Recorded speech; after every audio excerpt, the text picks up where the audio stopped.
We've been looking at it from a medical point of view since the very beginning. It's very important to get to grips with what a coronavirus actually is and what is needed to get it under control. 7 months later, do you feel we're looking at it from from enough different perspectives? For example, social sciences, humanities, do they have a role to play, you feel, in how we deal with corona, or is it legitimate for them to take a step back and for medical specialists, economical specialists to take the fore? Well, I think the social scientists and humanities definitely have a role to play, not only now, but from the very, very beginning. As I said, just seeing that the most vulnerable or the first victims, not only on the economic level, but also when you see the effects of lockdown measures, for example, on education of children, on domestic violence. These are all fields that have to be put forward in the public debate, have to be put under the attention of policymakers, where I think that actually scientists, researchers, and civil society can really work together to put forward the problem and possible solutions. And the focus on the health aspect is, for some countries outside Europe, not really the first problem. It has been said often, some people have to choose between the risk of having corona or the risk of having hunger. And it's like a really difficult problem for those people. You cannot say, I save you from corona, but sorry, you will have to starve from hunger.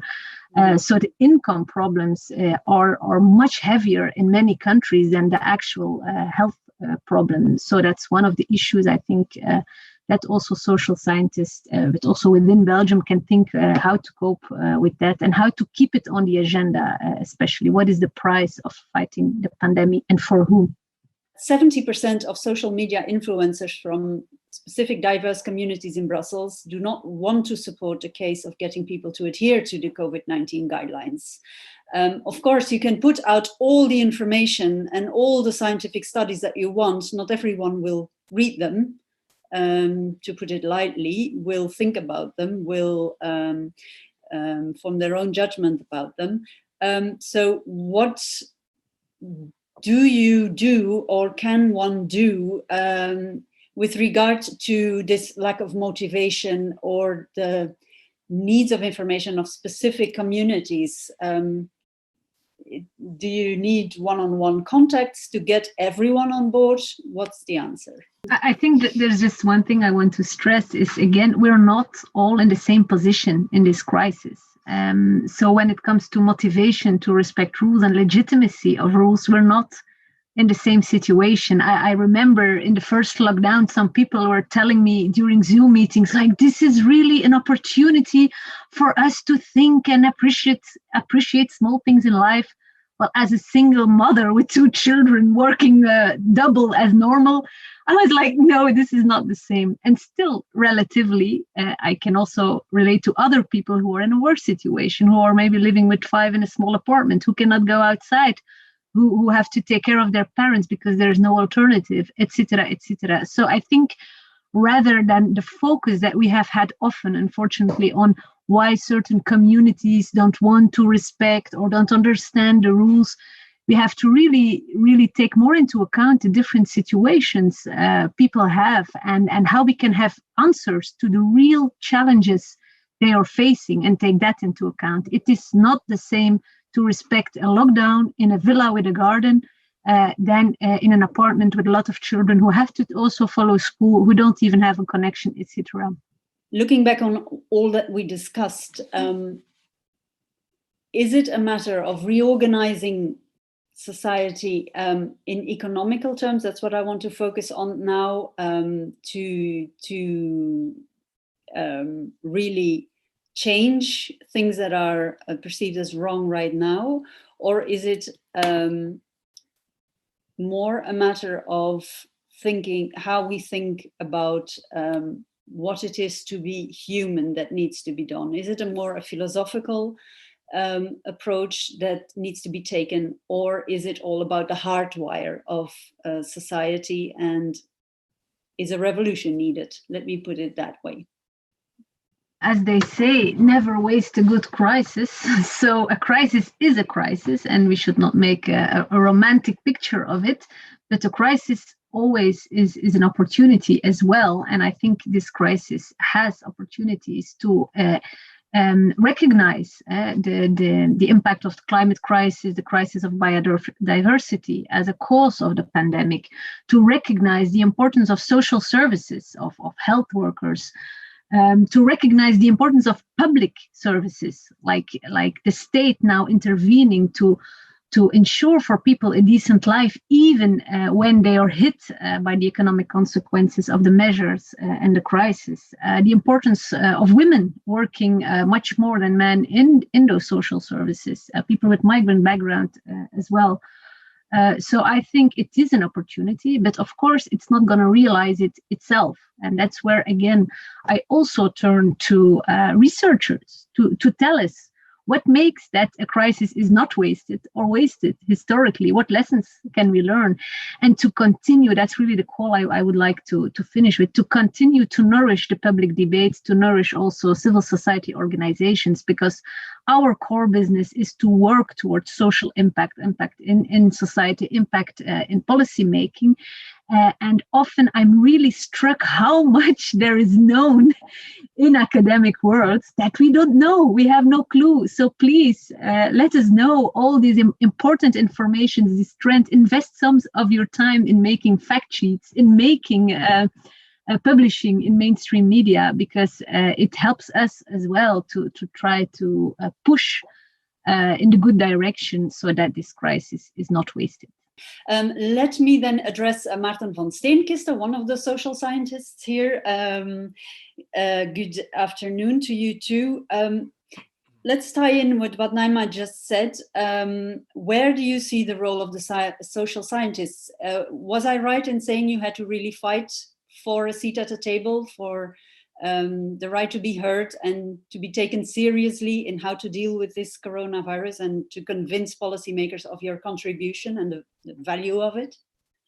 Yes, I think that was a very correct description. It also felt like a little bit as battling to be heard, to have your voice out there.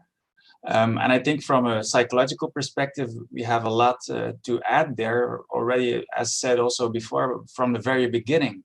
And I think in two different ways, because basically what is critical here is our behavior, because it's our behavior that is indeed, that comes before the number of infections, that becomes before the number of people hospitalized and the number of deaths. So it's really by changing our behavior, adapting our behavior and following the corona rules that we can have all an impact. And so then the question is, what is driving our behavior? What are the motives for people to adhere to the measures or to not adhere, to defy them?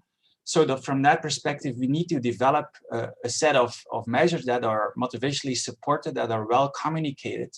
So that's, I think, one important area where psychologists or behavioral psychologists and health psychologists could add. Mm-hmm. And then a second area, I think, is indeed the mental health. Lots of people are suffering from the current crisis in one way or another. Social relations get disrupted. It's harder to keep up with friends. Some people feel more lonely. And it's true that some people are hit more by the current crisis than others. So there's some inequality there.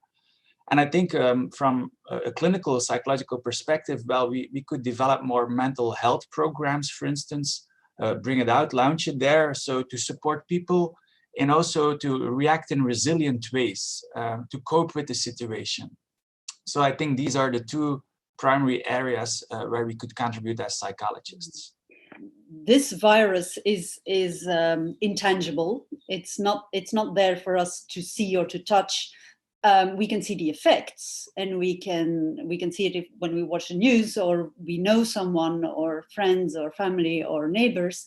But of course, mutatis mutandis, this applies also to climate change, for example. Do you think, Professor van Steenkiste, that what you and your colleagues are now learning about our behavior and how to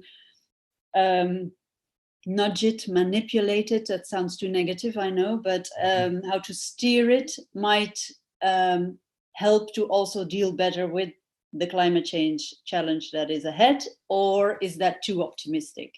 Well, I think we can definitely learn from this crisis how we have handled it. I think, and there are parallels in, let's say, in both cases.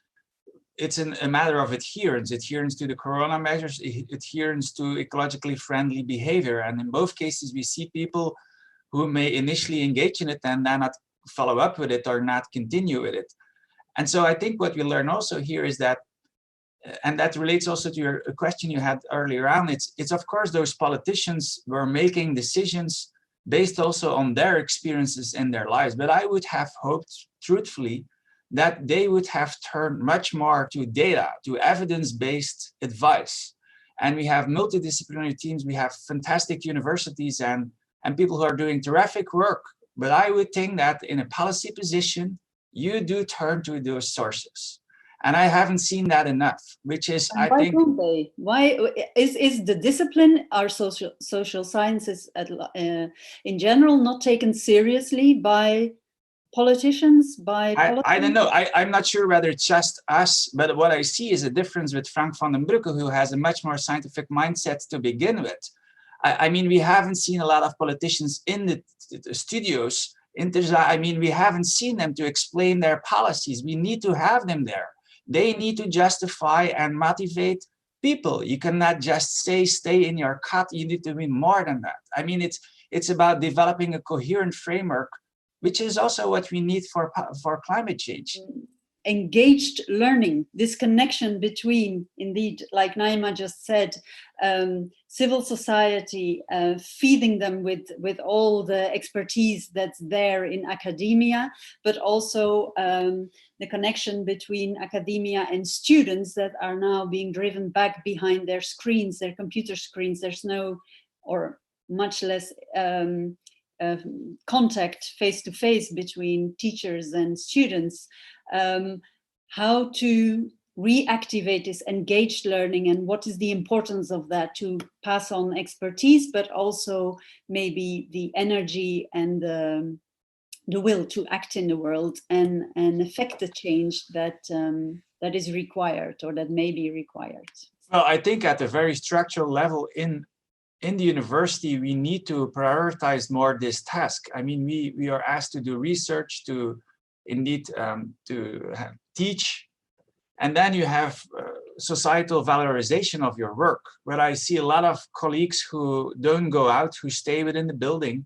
It's also, I mean, you need also to some extent other skills to bring out your message. I mean, it's not the same kind of skills as you need for doing good research and teaching. And there's a lot of, I think, still emphasis on who is an excellent researcher, but still there's indeed, as you say, Naima, so much valuable work out there. And maybe we need to value more this part of our jobs. And if that's the case, I think also funding, as Olga said it before, short-term funding may also go more easily to such projects in order then to help society to move things forward in a good direction. So I think this is a discussion which needs to be held also at the level of the university as such. Olga van Oost, let me come to you now.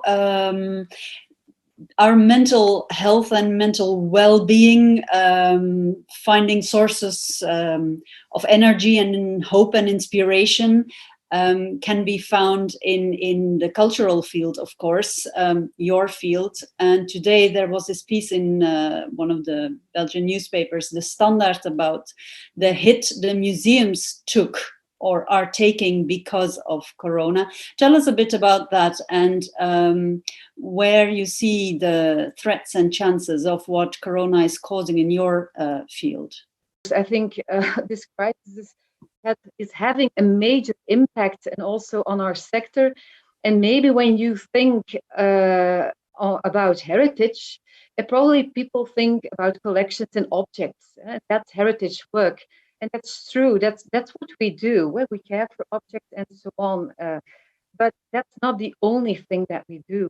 I think what's very important now is to realize that heritage work is mainly a question of community work.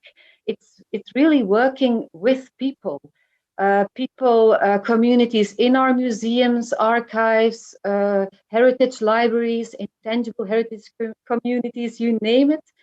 But also working with audiences, with volunteers, mainly elderly people who are hit really hard, but also working with children and school children, young people, and so on, and vulnerable people. As Naima said, it's also very present in our line of work. And I think what was very disrupting is that, well, due to the lockdown and the crisis altogether, is that all this community work really, it all collapsed from one day to the other also. And well, we have to deal with this because especially all those people, well, who are not connected as more privileged people are, like myself, like you probably, what is going on with these people? And I think, well, that's also one of the major concerns right now in the world, but also in the cultural world and in the cultural heritage world, or it should be one of the major concerns. What are we going to do about this? Gert Vermeulen, are you as positive as Olga van Oost about getting beyond party politics, getting beyond own interests, special interests, in the search, the quest for the way out? Annelies, I guess you're focusing now on data protection in particular, probably. You can, any angle, there are a number that we could be discussing with you. So data protection, yes, please. What happened in Belgium is that the entire focus in the media and I think in Belgian politics has been around a single approach, the so-called DP3T approach, and I can expand on that later, which focuses on a decentralized keeping of data on individual smartphones without any centralized possibility to do anything with the data at all, so that it's completely irrelevant to feed policymakers and to steer measures. And honestly, I think there's no way in denying that we know nothing but ex post data that we have on the basis of people that have been hospitalized, have been put in intensive care units, people that have been infected. So it's constantly old data. We're extremely, I think, reactive. We're not capable of measuring anything real time, and I'm not speaking about individuals. We have statistical models and mathematical models, but they're totally disconnected from where actually infection happens. At best, we do know where people that have been infected live based on their residence, but it's so painful that we do miss the essential tool that we need for many months since now, and we don't have it. And I think it's a stunning, not stunning, it's a shocking, I think it's shockingly irresponsible of policymakers that they've chosen for a sole avenue, excluding and sort of excluding the possibility to have informed policies. We close in cafes and restaurants. What figures do we have? Some vague figures based on manual contact tracing. It's honestly so sad, so poor. Yeah, that I think it's ununderstandable, and it's not a matter of party politics. It's not a matter of specific interests. It's very difficult to pinpoint the actual reasons for the tunnel vision that have arisen, but I find it dramatic, and I think it's too late to actually shift to a different policy. So it simply saddens me. That's it. Even if we've informed the entire policy circle of ministers, cabinet people in the Interfederal Committee for Testing and Tracing, many of them agreeing that we need those data, but none of them actually being capable of moving into a more sensitive area, which is working with geolocation data. But if you do that with all protections in place, all data protection experts are actually very clear that it's possible, perfectly compliant with GDPR.